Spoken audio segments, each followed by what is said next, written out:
What's going on, golf fans? It's your boy Gsluke with our round one prop stream for the Canadian Open. Going to get you guys ready for all of your lineups tomorrow. But first off, a look at the averages and some of the weather expected around this course. We're even going to deep dive some of the pin locations here together, which just dropped on the PGA Tour.com's Twitter, as well as any props or bets that you want us to deep dive here together. So whether it's for the prop side of things, anything process-based there as well, or even some fantasy questions that you maybe couldn't get in on the other live stream, now is your time for all of that. And I guess we already got Joseph in the chat, always there early. Also got Trent down there, Parlay Llama as well. Steven there too. Have yourselves a night. All right, got ourselves Wednesday. Excited, stoked for all the golf to come. A little side before we hop on in, I will be at the US Open next week for all of that major championship action. So this week, a little bit of a warm-up for what we get on Oakmont. And next week with the boots on the ground should be a pretty big edge when it comes to breaking down these props. So this week, hopefully we can pad the bankroll a bit, get ready to attack those prop boards, because my favorite part about being at these golf tournaments is being able to see the conditions up in close. And, whether that's them rolling the greens after play-ins, getting to see exactly what the agronomy team is up to, there's some of that we can use towards our advantage as well. So really looking forward to that. An expensive trip, I must say. The tickets for the US Open are absolutely unbelievably expensive this year. Next time around, we're getting a media pass so that we don't have to pay for tickets, because normally it's not a big an issue. They don't have the tickets jacked up that much. But the resale market for the Oakmont tickets were like $500 to $600 a pop. And that's just to get in the door. That's not for like a crazy, box or anything, free food, just to get into the gate. So pretty crazy stuff. We got Ian down there too. Let's hop on into this thing. So we don't have any averages from this golf course to work with for the brand new golf course, but I have a pretty good sense for how I think it's going to play. So when we go hole by hole, I'll be able to give you guys kind of a sense for that. But this golf course is going to be super soft. The main thing that's worth noting is that they're getting a bunch of rain as we speak right now. And then tomorrow morning, they're expected to get even more precipitation. And you can see some of that is even expected to come down during play, which we'll talk about the impact of that here in a few minutes. But I would say that the PM guys are going to have almost perfect conditions to go out there and attack, because the greens should be soft, shouldn't have any trouble hitting fairways because of how wide they are. And with the rain that's coming down during play, I would have to think that there's a chance they do lift clean in place. Now, this is the first time that we've played there before. Maybe it has a much better drainage system than what we know. But most golf courses, when you're expected to get a half an inch to an inch of rain on a day, you're going to have to play with the ball in hand. So I think that the day to attack this golf course is going to be tomorrow. The rough will be the shortest that it'll be in the entire week. They're not going to cut it after the start. It is listed at about 3.75 inches right now, which is manageable on a Thursday. But if it gets to 5 inches by the time we get to Sunday, the golf course could be playing a whole lot more difficult then. So I would expect the scoring average to be under par pretty much the entire day tomorrow. I think the number that I was quoted as giving on my Bet the Number article this week was like -1, -1.5. I would say that the afternoon, I feel really comfortable with that -1, -1.5 scoring average. But if these guys in the morning have to play through a little bit of rain, maybe it's closer to a half a stroke to a 1 stroke under par average. I do think it'd be advantageous to be playing after all of that rain comes through. But the one thing we didn't have when I was going through these scoring averages were pin locations for round number one. And it's because this is a brand new golf course. These pin locations are going to teach us a whole lot about our process. So before we completely dive into some of the props I've already entered, which there are a bunch I've already got on my card already, I want to take a look at these pin locations, because this is the first time we're going to have a chance to go through them. And, pin locations teach us a whole lot about a golf course, right? Are these pin locations going to be up on shelves? Are they going to be tucked way to the sides, because that's the only way to protect this golf course? We're going to get a sense for that right now. And like I said, the entire week, this is the first time we can really do it. And yeah, I'm hyped to go through them. Let's do it here together. So start with hole one, which is in the front right corner. So this is a par 5. It is the shorter of the 2 par 5s. The other one is 18, and it's closer to 580 yards. And it's on this front right corner, which based on the overhead view does look like a pretty simple up and down. But because this bunker, it looks pretty deep. I mean, it looks like it's like 4, maybe 5 yards deep to the right side. The only place you can't miss is in the right side bunker, because it's short-sided to that side. For your guys that aren't that good out of the bunkers, they're not going to be getting that up and down all that often. I would say you miss anywhere but that front right bunker, though, and it is a very simple up and down. And because it is only 540 yards, you're going to get people that are going for the screen in 2 and probably putting it pretty close, because with those rains that they're expected to get, even your 3-woods, your long irons, if it's your longer players hitting into this green, are going to stop, maybe after one bounce on the green. So I think you're going to see some eagles there. And yeah, unless you're short-sided in that bunker, that's probably like super easy up and down for these tour players. Next up is a 480-yard par 4. So this is a longer hole in this back right corner. It does add a little bit of length to it, but with these long iron shots, it is kind of nice to have some green to work with so that you can work it closer to the green or closer to that pin location. But I wouldn't call this like an easy pin location. Like the easy pin here would be like this front left, just because it's a shorter shot and the up and down looks a little bit simpler over there. But this is a brand new golf course, so to act like I completely know what to expect, again, would be me lying to you, right? I don't want to lie to you guys here. Like, I think it might be a kind of tricky pin back there, but who knows? Maybe it's the easiest of the entire hole. We're going to have to see it in action before we can really make those kind of determinations. Hole 3 is on the front left corner over here. This looks like an easier pin, especially because it is only 440. You're hitting something where you're likely getting spin on a rainy day like tomorrow. So with the kind of slope that you have behind this, I think that's advantageous. This looks like the easiest pin at hole number 3. So we had an easy one at 1, easy one at 3. Hole 2 is kind of up in the air. I'm not really sure whether that's an easy or hard one, to be honest. 4 is in the back middle. This looks super easy because if they tip this out, it's only going to play like 160 yards, which they're not going to move up the tee, right? On a hole that's only 160 to begin with, but it's in the back middle. So you have a whole bunch of room to work with, and you've got a slope behind it, even a slope to the left where you can work it a little bit closer to it. But I think the tricky part here, and the thing that makes this not a complete cakewalk, is that you do have the slope to the right side of it, which is going to take balls and move them that direction. But it's only a 160-yard shot, right? If this was a 200-yard approach shot, it might be a little bit different, but I'd expect to see a lot of birdies at 4. Next up, we have 5, which is a front pin. It is a longer par 4, but it's going to be made a little bit shorter because of this pin location. So probably closer to like 480 yards at this portion of the green. And it's at a low spot. You've got the slope over there getting closer to it. You have the slope to the left side helping you get closer to it as well. And the around the green shots, you have enough room to work with where even with the slight downslope, you're going to have enough room to hit it close to the hole, especially with the greens running slower with the rain that they'll be getting. Hole 5, this is a pin that is definitely going to help those players out a little bit. Next up, we have 6, which is a back left pin. This is going to play a little bit longer. This is potentially drivable if they decide to move up the tee box, but I wouldn't expect them to do that the first few days just because a drivable par 4 is going to cause a backup, and you usually like to wait till the weekend to do so just because there aren't as many players on the golf course. But the back left pin doesn't look terrible. You have some slope behind it that you can use to kind of draw it back closer to that pin location. And it's at a low spot. So if you're able to hit it into that low spot, you're not going to have very far for a birdie because everything's going to trickle closer to that hole. Hole 7 is a middle, let's go on the right tab, a middle right pin location. It is a longer par 3. So don't miss in these right side bunkers. If you short side yourself, it's going to be real difficult. We'll see if they tip out hole 7 because it is 237. I'd say there's a decent chance that they move up the tee there, especially if it's into the wind. Hole 8 is a middle left pin location. So that's about where my cursor is right now. I would say a kind of tricky location just because it is towards the back side of it, but nothing drastically difficult. Like this back right pin location looks a little bit harder because of that sloping. Let's go to hole 9 next. 9 is a back left pin. This is a 500-yard par 4, so a longer hole. Now, this one's hard, right? Like, so we haven't really seen a hard pin location until this one.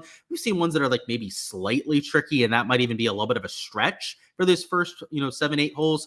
This one, though, on the back left corner with the sloping going through the green, this is looking like the hardest hole on the golf course. So either this one, maybe 7, that 230-yard par 3, are looking like the 2 holes that might trick you up on that side. Starting on the backside, so starting with hole 10 here, this is a short par 4. Most people laying up off the tee just because it does really narrow down there, the bigger club that you hit. And then towards this side, it is on the high spot. Easiest pin is probably down there in that low spot. We're going to see a crap ton of birdies whenever they decide to use that one. But this front left is the second easiest pin that you got, right? You don't have to hit it over that slope, and it's not the long shot to that back left corner either.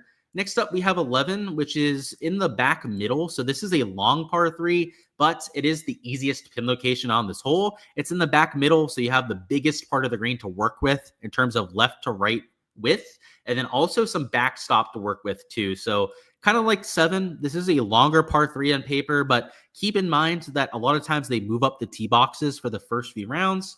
Next up, we have 12, which is in the back left corner. This is another potentially drivable par 4, depending on what they do at the tee box. But days 1 and 2, don't expect them to move it up and make it drivable.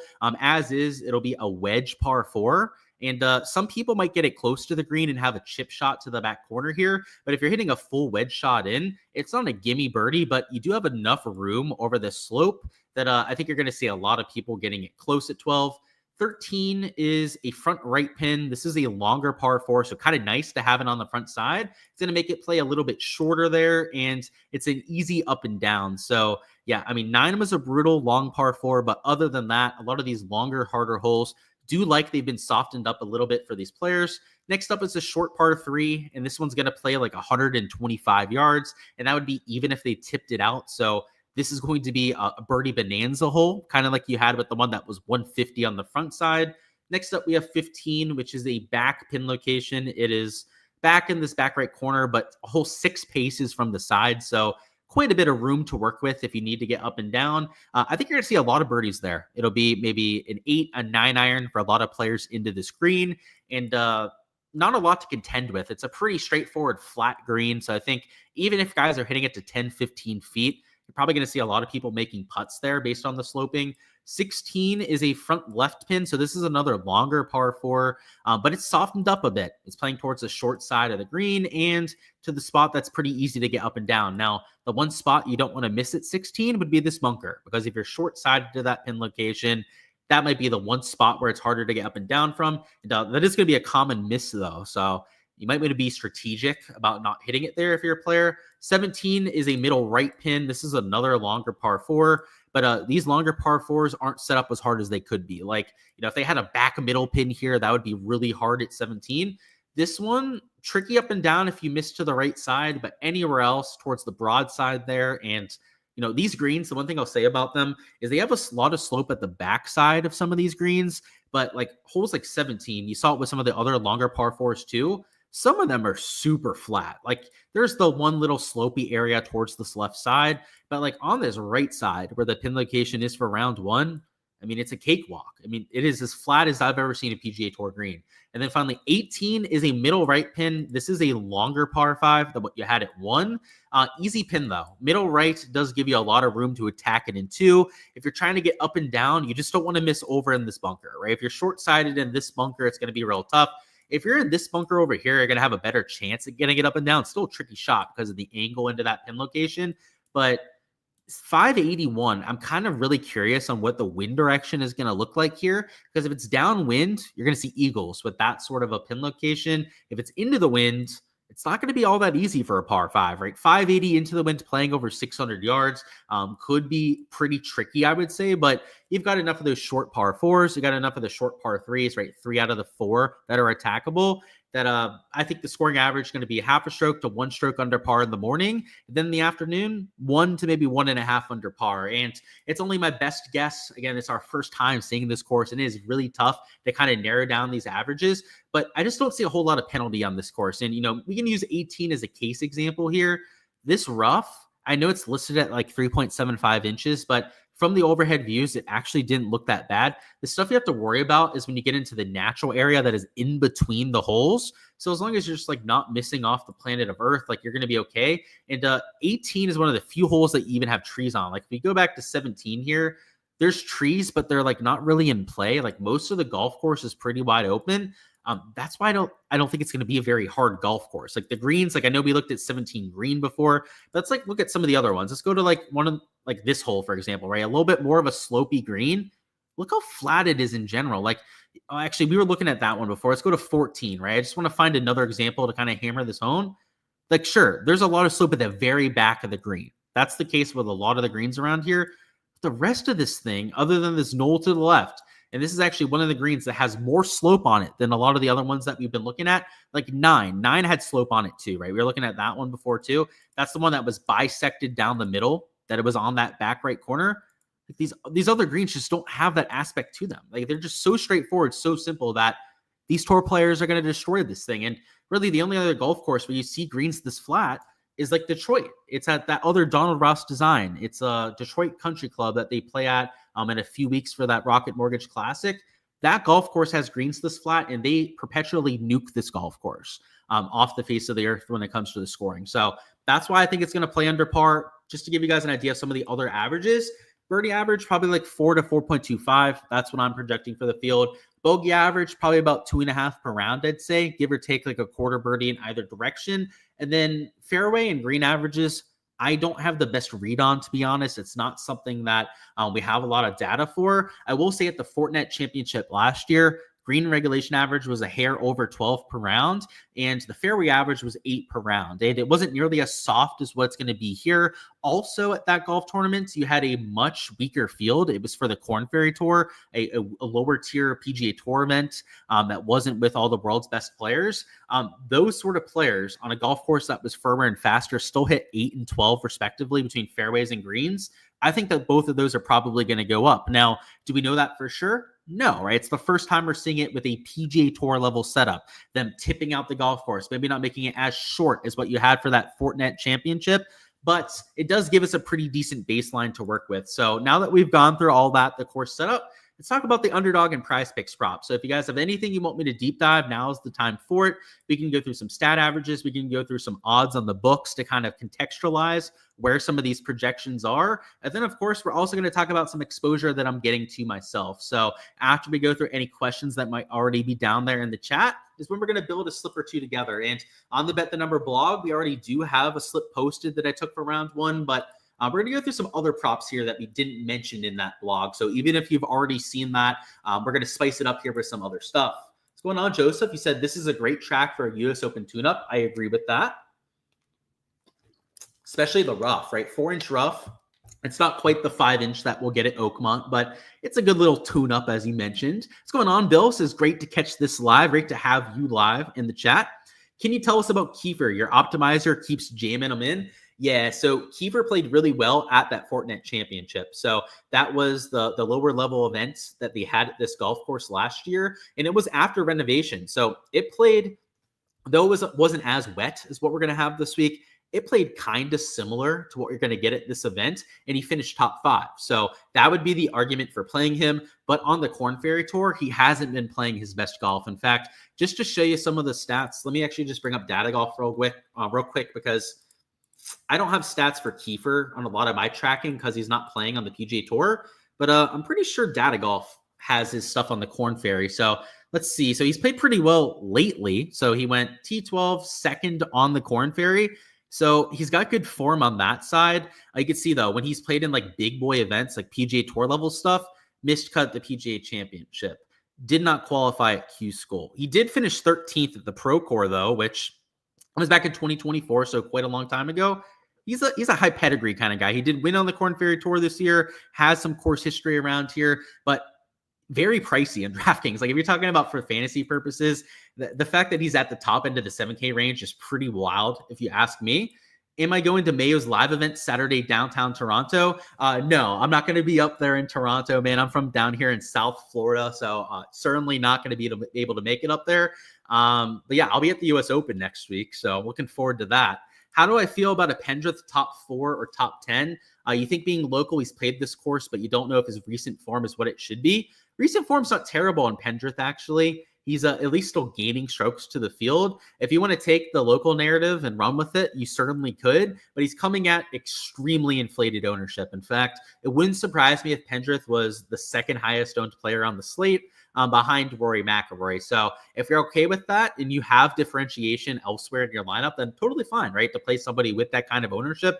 Same thing with the Corey Connors. He's coming at inflated ownership. Burns, Lowry too. They're a little bit lower owned than Pendrith, but they're still up there as well. You've got to love those kind of guys if you're going to use them, right? You can't just kind of commit to them. You can't throw them in 15% of your lineups and have leverage. You throw them in 15% of your lineups and you're going to be under the field on every single one of those guys we just mentioned. So my take with a guy that's a little chalky like that is just commit to them, right? If you're going to use them in 30, 35% of the lineups at the very least, so that you're getting close to that 2x mark. Yeah, 5-inch rough at Oakmont's going to be a lot of fun, man. That 14 on the stint meter for the greens, not much more we can ask for. Ron says you're leaning Burns for one and done over Clanton. Worries with the Burns on long irons and then Clanton with his pro debut. You're exactly right on both of those. The one thing I'll say, Ron, with Sam Burns and why I really like him for this week in particular is the long irons came around last week. Last time we saw him, the irons were on point, gaining 0.6 shots per round with the iron play, so about 2.5 over the entire event. That would be like the argument for Sam Burns, right? Is did he find something? Because the golf swing, how you're actually hitting the golf ball, tends to be the most consistent part of golf from event to event. Is it guaranteed? Of course not, right? Some guys find it one week and then completely lose it the next. But if that is legit, if he did actually find something with his swing, then he could run the table this week because he is the #1 putter on the PGA Tour. So I would lean Burns. And this is coming from somebody, by the way, that's good buddies with Luke Clanton. I'm telling you not to play him this week. I think he's going to be potential world #1 someday, 5-6 years down the line. Maybe not world #1. There's a couple other people, right, that might have something to say about that, but maybe top 5, top 10 more realistically in the official world golf rankings. But pro debut, if there's ever going to be any sort of nerves, it's your pro debut. The expectations are so high. You're in a group with Rory. You have the best player in the field that in your same group. That's my one concern with it. So I would go with Burns for that reason. You said 5, not 4. Yeah, you're saying for the top 5. Yeah, like a top 5, top 10 bet would be a good way to go about it. So going back to it, I kind of thought you were asking about fantasy, but now I realize that you were looking at that bet. Yeah, top 5, top 10 bet would be a good way to go about that because then you don't have to worry about the ownership at all. Catching up with some pit people, absolutely. I'm going to have to put something out on my social media to let people know I'm heading back. I haven't been back to Pittsburgh more than once since I went there to college. COVID had a lot to do with that, and then just life since then have been really busy and whatnot. So yeah, going to be catching up with some friends, and then I'm actually staying in the college town right across from the dorm I was in freshman year. It's going to be a throwback for sure. Do I fancy Rio Hisatune to do well? He's been quite consistent. It's hard to bet against him, Jack. I mean, to my detriment, I've bet against him a few times this year, and it hasn't worked out. I'm on the Hisatune train now, man. He's proven it to me. Those new guys on tour, especially the guys that pop early their rookie season, I oftentimes like to kind of play devil's advocate and bet against them because most of the time, and I hate to be a negative Nancy here, but it's true, most of the time they don't pan out, right? It's just like a hot start. Like Taylor Montgomery, rest in peace, that guy, started out with like a top 10 his first 5 events and then has like never been heard from again. Hisatune does not look like that guy. Like I thought he might have been when he started off super hot this year, but top 25, top 30 machine on the tour. So he doesn't have that much upside, I'd say, Jack. He hasn't gone into contention that frequently, but like in a cash lineup, in a single entry where you maybe don't have to be as upside dependent, I like him quite a bit. And for props, for example, Jack, he might even be one of the players that we talk up here. So speaking of that, guys, getting back to the weather discussion, I think the PM wave is going to have nutted conditions. Like I knew in the thing I did for BTN, right? We had was what Mitchell under on strokes. He was at 68.5. Then it was an over on Nico Højgaard birdies, which by the way, I'm still totally fine with playing. They are going to be playing through a little bit of rain, which might not be exactly perfect conditions, but they've got decent enough conditions to get after. I still think they're both pretty decent values.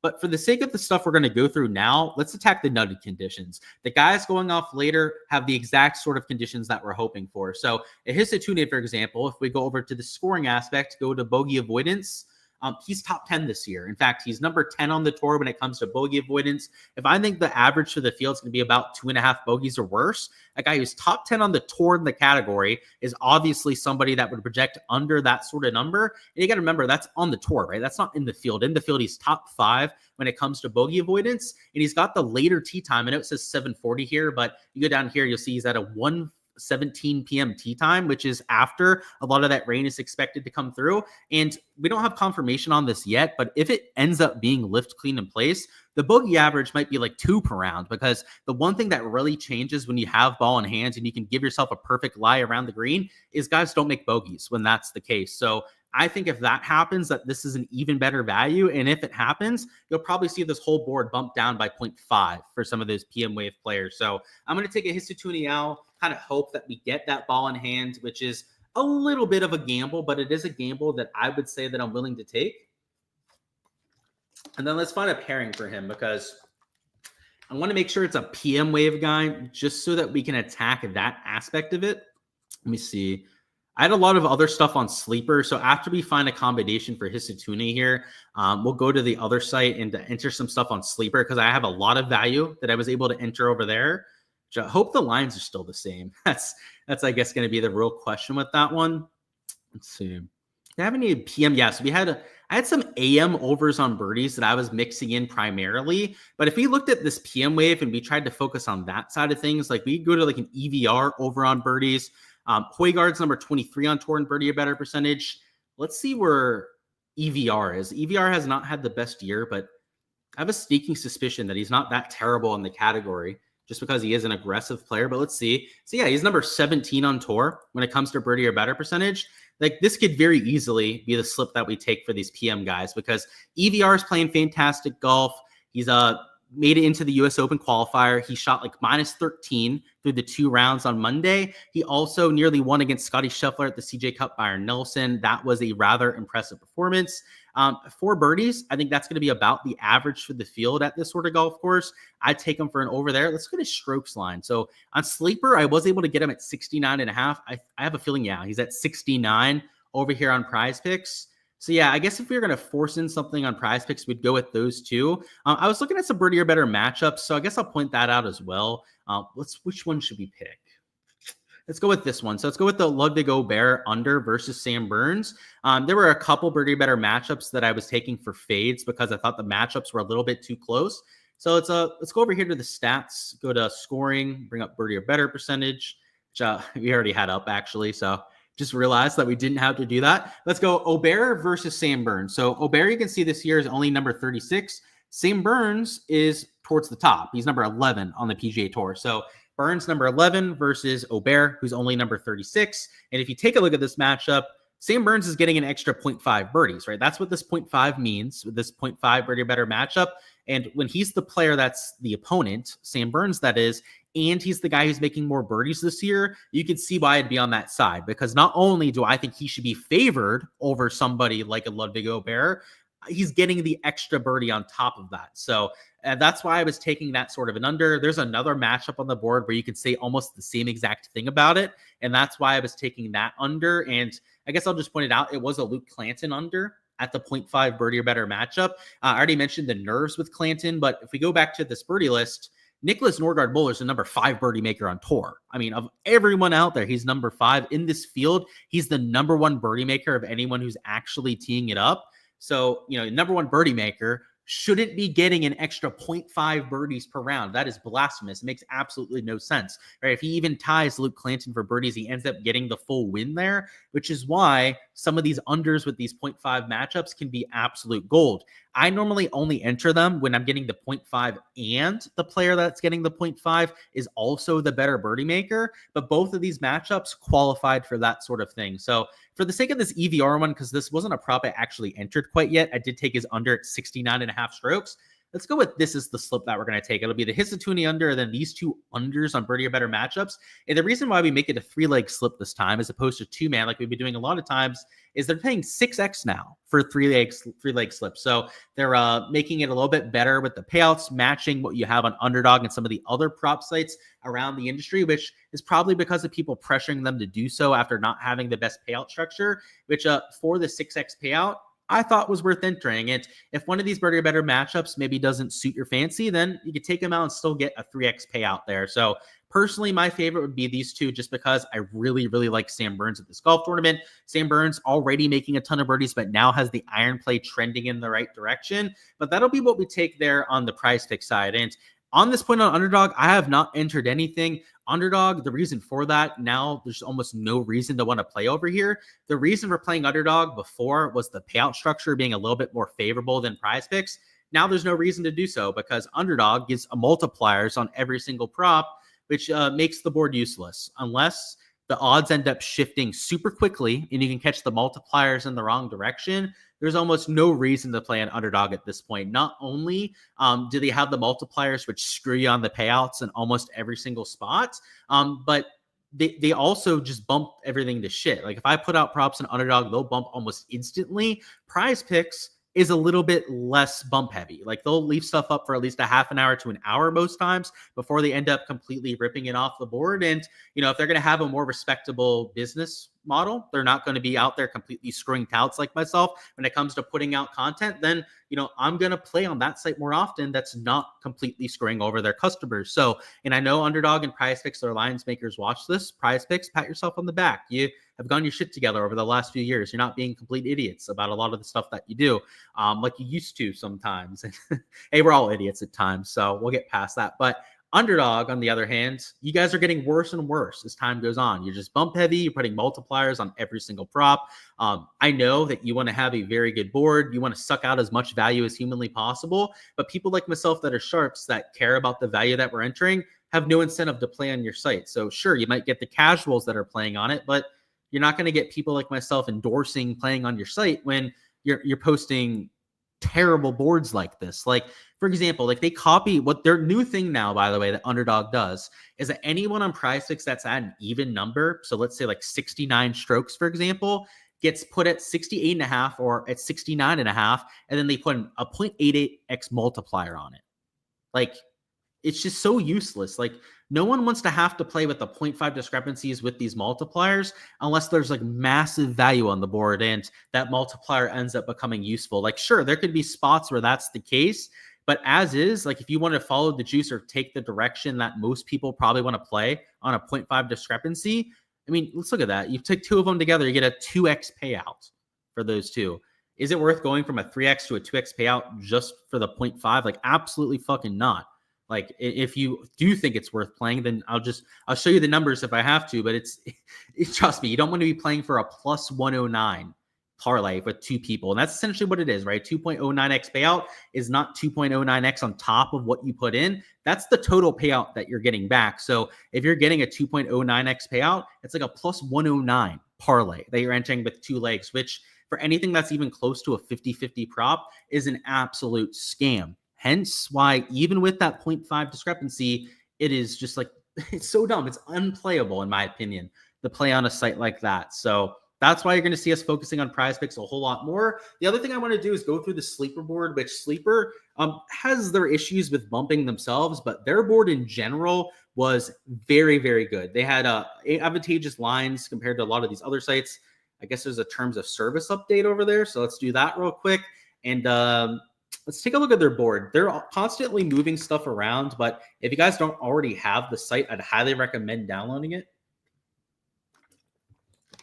because there's a ton of line value pretty much every single slate. So for example, a Wyndham Clark is at 69.5 over there, and he's almost 2x for the under. So you can see he's at 69 on a site like Prize Picks. It's not like he has great form or anything, but at 1.86x, like with a 0.5 discrepancy, Andy's in the PM wave, which we were looking at the weather before, right? That's after a lot of the rain is supposed to come through. Like, for Wyndham Clark to shoot -1 and cover that is far from unreasonable. And a lot of the guys that I took, so like a Jake Knapp was one. I played an Eric Van Rooyen under at 69.5. I know I mentioned that one. Eric Cole, Matt Wallace. There's Matt Schmid. There's all these PM guys. They're at 69.5. Or essentially the ones that I was playing on Sleeper. Their multipliers went from 1.86x, is I think what I got them at earlier this morning. Now they're at 1.69x. So that's why we're not going to focus on those specific players, because the payout that you'd be getting now wouldn't be anything close to what I was getting. But with Wyndham, right, Wyndham is still at that 1.86x. You still are getting that sort of a payout. So that's why we're pointing him out. Let me see if I can find some other PM guys that would make sense. His Satune is 1.68x, so he's also kind of juiced out of crap. But a Max Homa, well, he's an AM guy, but Max Homa is 1.75x under. If he was PM, that would have been perfect. But let's see who else we have at our disposal. I did pretty much take all of them that were the 69.5s and in the PM wave. So I guess we're not going to have many options to work with because I already nuked them out of existence with me and everyone on my Patreon page playing them. But let me see. Did they add anyone else since then or maybe bump anything in our favor? So Thomas Dietrich is now at 70.5 strokes. Like, I didn't play him, and he is in the morning wave, so he is on the slightly harder side of things. But shooting even par at this golf course is not a hard thing, in my opinion. Like, it was a municipal golf course before they did the renovations last year. And I know that they want to make this the home of the National Open, so it's not going to be a complete pushover, but it might be a lift, clean, in place. The pin locations didn't look all that difficult. There's not going to be wind out there tomorrow. So sure, it'll be rainy, but they're not going to be playing through any sort of wind. It should be really good scoring conditions, even if he's playing through a drizzle. Thomas Dietrich at 70.5 strokes, like shooting even par, like that just feels disrespectful. So yeah, I'm going to add another slip over there, and I'm not going to enter it for the same units that I was on some of the other ones, just because these players, they're not my top options. Like Dietrich's AM, but we're getting it 1 stroke higher. But a Clark, a Dietrich, like just out of principle, make a whole lot of sense for the under. So if you take those 2 unders, which by the way, right, it's Clark 69.5 under, Dietrich at 70.5 for the under, that is 2.88x. And on some of these other sites, for example, right, if you had 2 positive stance plays, that's 2.75x. On a site like PrizePicks, that's 2.7x, maybe even 2.58x, depending on the props that you take here on the underdog side. That's the other thing that I really like about Sleeper, is that you can catch payouts that are a lot better compared to some of these other prop sites. So just to show you guys this, I don't know if it's actually going to show up on the camera or not, but you guys can see the slip that I entered, the 2 unders on those for that sort of a payout. So that's something that you guys might want to consider entering for yourselves. If you're signing up and you want a deposit match, referral code Gsluke.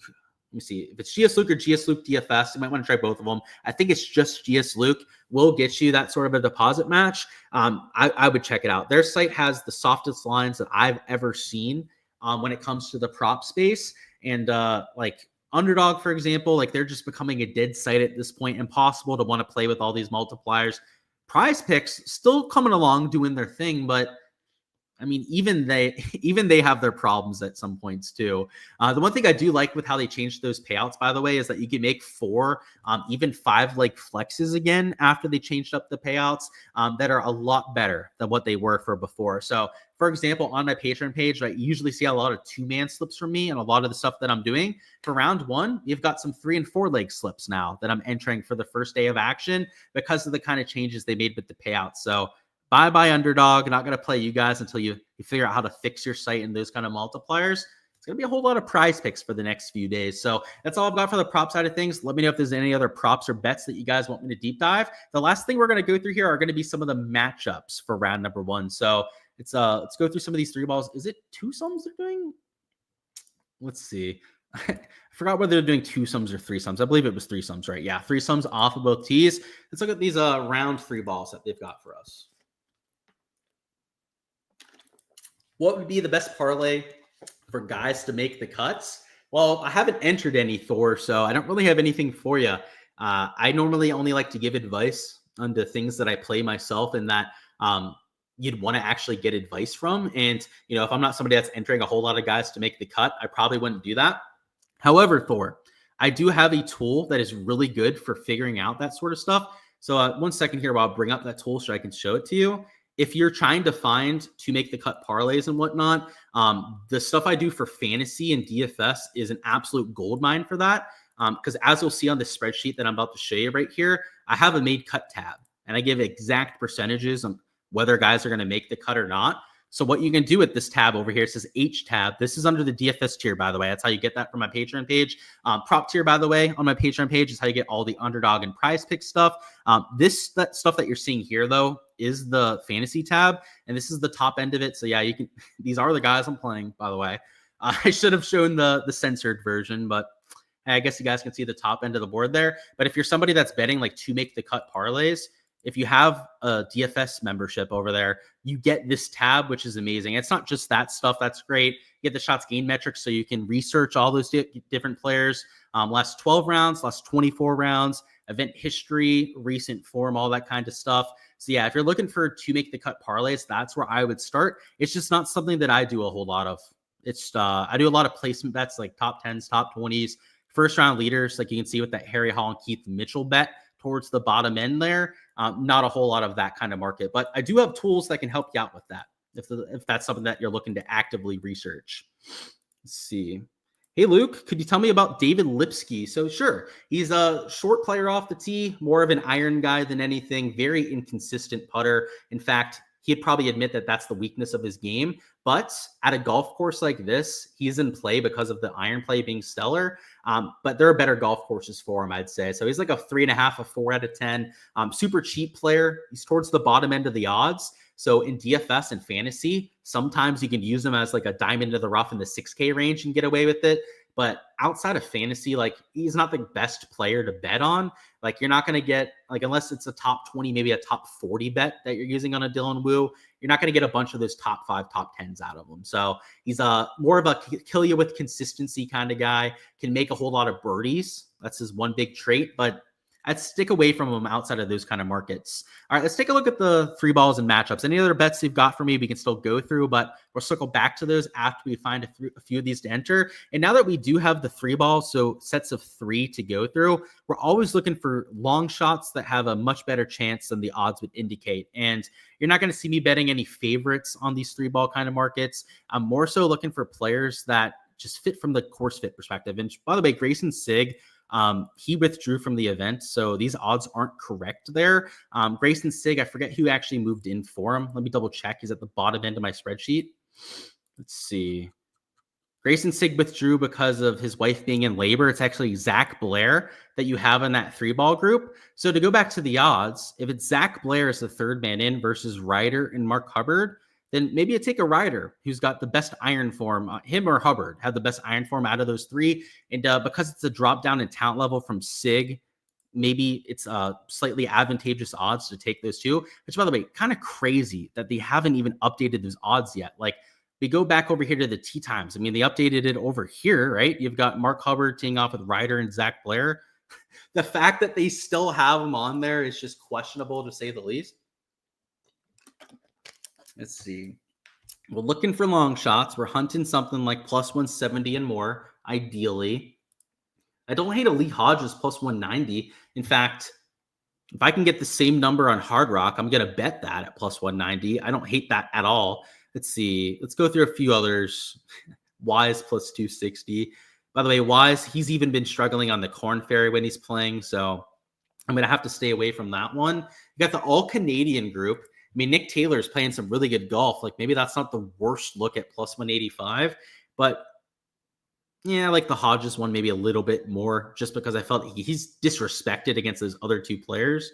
A Benny Ann plus 190. Oh boy.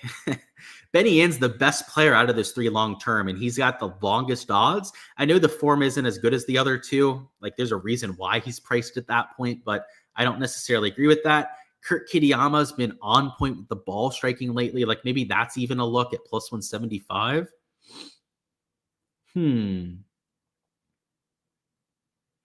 Okay, so now we're into the PM. Let's see if there's any on this side of the tee times that could make sense too. I'm looking for like obvious misprices, and I don't see a bunch at this portion of the board. I'm not against a Nick Dunlap play at plus 180, but he's a little bit too inconsistent for me to want to play him in this sort of spot. A Cam Young plus 160, I actually don't hate. I actually really like that at plus 160. I think he should be a bigger favorite. I think he should be like the clear favorite out of those 3 players. Tom Kim losing ball striking. Ryan Fox, I know he's been hot lately, but long term is a much more inconsistent player than some of those other 2. EVR plus 190? That makes no sense. He should be the favorite, or at least closer to a Goddard and Wallace in the odds. There's no way he should be almost plus 200. Let's see. It might be these 4 or 5 that we end up playing. I really like all of those. Yeah. Not betting on scrubs. That's another role of mine. I don't bet. Even if it's a underdog, I don't bet on guys that just suck. That you're not going to see in the top 5, top 10 at all. Let me see what kind of odds I can get on these on Hard Rock, because obviously that's the only place that I can bet on. So I'm only going to give you guys these as plays if I can enter them myself. So let's see what we can do for the line shopping on these, because if I can get the same, if not a better number on them, then I'm going to play them. So let me put a little deposit on the account so that we can add even more exposure. I went pretty hard this week on my betting exposure, actually, which I wasn't expecting to do, but I found guys that I thought were value for top 10s, top 20s, and I really wanted to attack them pretty hard. So we definitely increased the unit size a bit on some of those bets, which if it works out, it's going to really set us up well heading into Oakmont. But let's see. So let's go to the Canadian Open tab. Let's find these matchups. Come on now. Yeah, round 1 3 balls. That's what we want. And let's find these guys in particular. So the worst part about Hard Rock Bet is that they don't let you search throughout these matchups. But Cam Young is plus 160, so I can get the same number there. That'll be something that I bet. Let's see what other ones we can line shop. So let's see. EVR, Kitayama, and Hodges are what we're looking for. By the way, any other props, any other bets you want me to deep dive, hit me up with them right now, because after we get through these matchups, we're going to hop on out of here unless there's any questions to touch on before we do so. Let's see. So I found EVR. EVR is plus 190, which I believe was the same exact number, which, yeah, I'd bet that.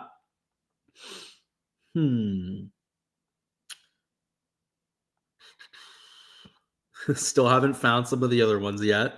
Like I said, it's like an Easter egg hunt trying to find the proper groups throughout these. Sub-ideal, but you know what? Is what it is. Lee Hodges plus 200 on Hard Rock Bets. That's actually an even better number than that plus 190 that we're looking at. Let me see if I can find Kitayama and Ann. Those are the last two that I have to find on here. Kitayama and Ann.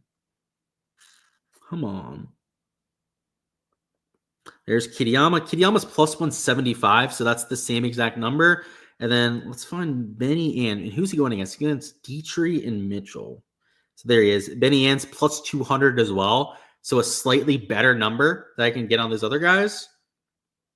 Let's take them. Let's take them for first off a parlay. I'm going to parlay them all together, which probably not the best idea, but that's 185 to 1 on that 5-leg parlay.